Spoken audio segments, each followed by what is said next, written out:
trained, disciplined, composed in part of landowners, and, in what is known as the Neo-Assyrian period, 934 to 609 BC, contained armored infantry armed solely with a spear for close combat. In their own terms, they fought for political freedom. The latter cannot be dismissed out of hand by comparison with Western freedom. The concept of freedom cannot be universalized. The meaning of freedom varies not only between cultures but within them, as it can hold different meanings for different groups inside one culture, and those meanings can change over time. It is far from clear that the classical cultures were as distinctive in their war-making as they liked to believe. In the 1920s, an archaeological excavation of a tiny bog at Hjortspring on the island of Als in Denmark uncovered a magnificent boat and weaponry. The finds were probably deposited in the bog about 350 BC as a gift to the gods. It is likely that they were part of the equipment of a force defeated in a local war. The weaponry included swords and mailcoats, with a large number of spears, javelins, and shields.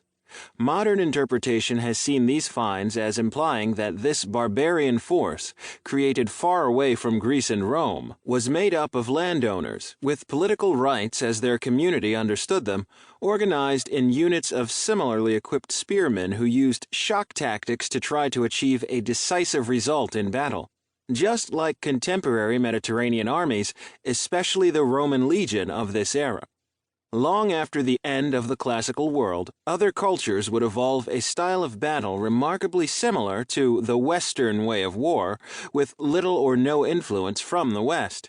As we will see, in the early 19th century in southern Africa, the Zulus changed their military organization, tactics, and equipment to create an open, pitched battle fought hand-to-hand by infantry, the aim of which was a decisive result. In reality, the classical cultures did not always fight in the Western way of war. For long stretches of their history, the Greeks actually seem to have been rather good at avoiding battle. In the 27 years of the bitter Peloponnesian War, 431 to 427 BC, between Athens and Sparta and their respective allies, there were only 2 or maybe 3 significant land battles that approximate to the Western style. Similarly, the Romans were not always dead set on fighting pitched battles themselves. Recalling the imperial prince Germanicus from campaigning beyond the Rhine in AD 16, the emperor Tiberius thought that Roman aims were better served by encouraging the Germans to turn on each other. In 48 BC, when the civil war between Julius Caesar and Pompey came to Dyrrhachium in Greece, the initial attempt to produce a result was through field fortifications rather than open battle. In AD 83, at the Battle of Mons Graupius, the general Agricola drew up his army to fight the Caledonians with his auxiliaries in the front line and his Roman citizen troops to the rear. Writing this up, his son-in-law Tacitus claimed that the victory would be vastly more glorious if no Roman blood were shed. One factor that may encourage us to overemphasize the distinctiveness of Greek and Roman battle must always be kept in mind, that is, the types of available evidence.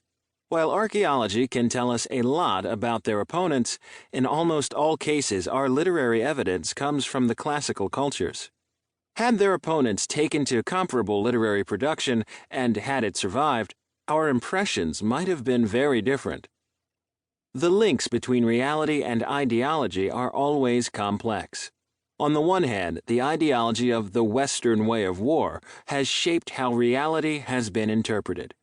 As we will see, in the 7th century AD, the inhabitants of the Eastern Roman Empire still held that they fought in an open, Western way, and that their Arab opponents did not, when in reality their armed forces went to considerable lengths to avoid pitched battle. Again, when Europeans learned about the Zulu war machine, it was assumed that the Africans could not have created it on their own initiative, but must have copied Western models. On the other hand, the ideology can mold reality. There may have been few land battles in the Peloponnesian War, but in the opening years of the conflict, the ideology meant that the Spartans marched into Athenian territory expecting to fight. If Tiberius had judged that there was the possibility that a decisive battle could have been fought